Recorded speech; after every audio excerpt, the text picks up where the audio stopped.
Welcome back to the channel. Today we're going to be doing a walking lunge. So if you've never done a walking lunge before, this is a great video to start with.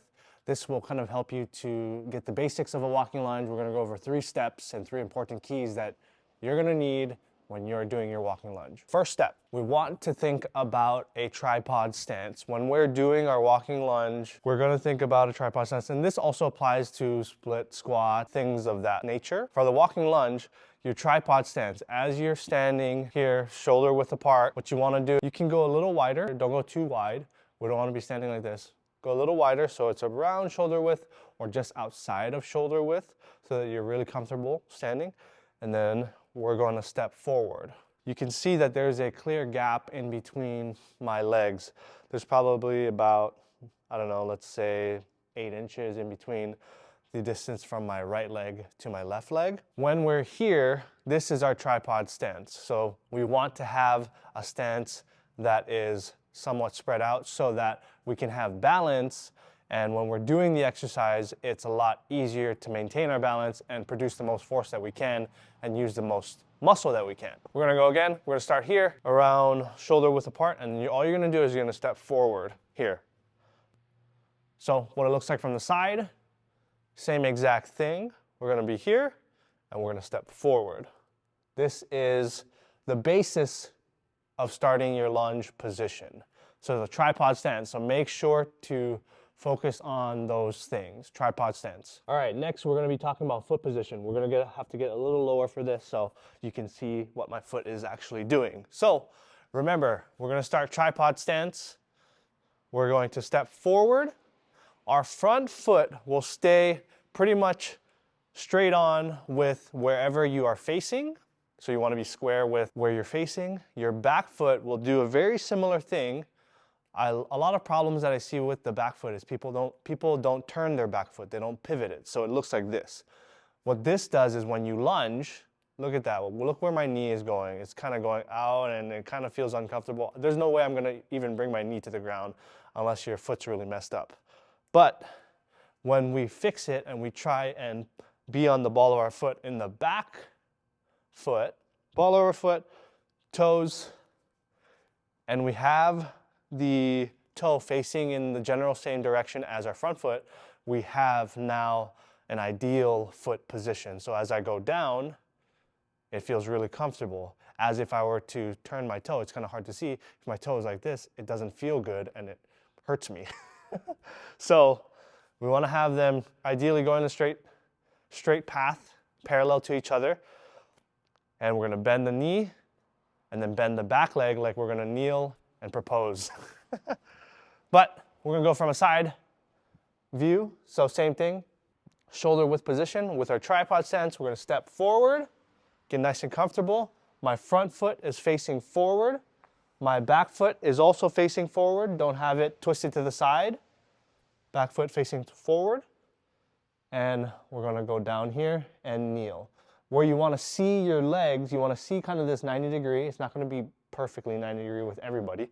And then for this leg, it's okay if it kind of slightly leans forward a tiny bit, but you generally want to have close to a vertical shin so that when we stand back up and continue. So again, front view here, and we're going down and then back up, boom.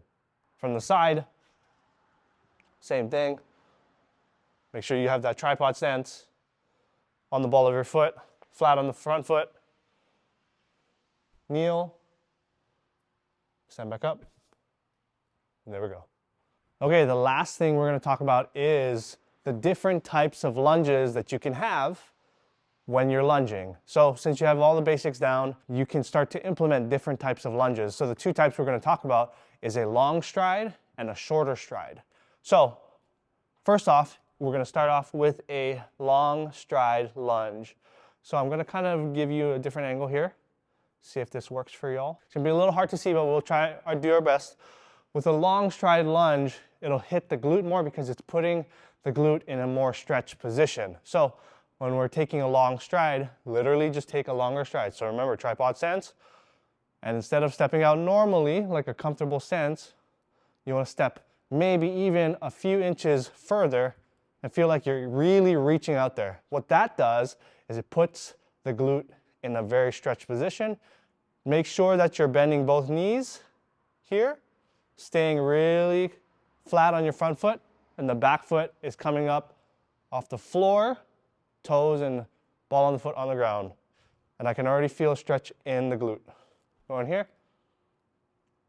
Longer stride. There we go. When we're doing a shorter stride, we'll hit the quad more just because where the knee is going. So, same exact thing. Tripod stance, back out. So this is okay. I would consider this to be a short or normal stride length. If you want to shorten it even more, you can come back 1 or 2 inches. Don't go too far back because that'll put you in a not so great place. And we're gonna go here. Same thing. Now my quad is really stretched. A short stride. This is to eliminate as much glute as possible. Obviously, when you're doing lunges in general, you'll obviously hit the quads, you'll hit the adductors, you hit the glutes, you'll hit the leg general musculature, but it gives us a good idea on things and options that we can try. So from the side angle, tripod stance, this is my normal stride length here. If I want to do a long stride length, just a tiny bit forward here, really stretching the glute and almost keeping my body pretty upright. I don't want to be too hinged over here. Here, standing back up. Long stride length. Come down. There. Now we're going to do the short / normal. So normal stride length here. If you want to, you can shorten it a little bit. Be here. Make sure to bend this knee. This knee should never be straight because then it looks like that. Bend the knee. You want to be kneeling on the floor. There. Here. Bend the knee. Making sure you softly touch the ground. Before I go, I'm going to show you a few problems that I see people doing when they're doing lunges. First problem is they're not going all the way down. So they like to do lunges like this. There's nothing really necessarily wrong with that. It's just that if you have the range of motion, go all the way to the floor. If you can't and there's something limiting your range of motion, then work in the range that you can until you can really work up into a full knee bend. The next problem I see is when people are banging their knee on the ground. They go like this and then just like hit the ground, boom. You know, it's really uncomfortable after you do so many lunges, especially if you do them loaded. So just really soft touch on the ground. Try and think of the floor as being a very fragile glass that if you bang your knee on the ground too hard, the glass will break, you'll fall through, yada, yada, yada.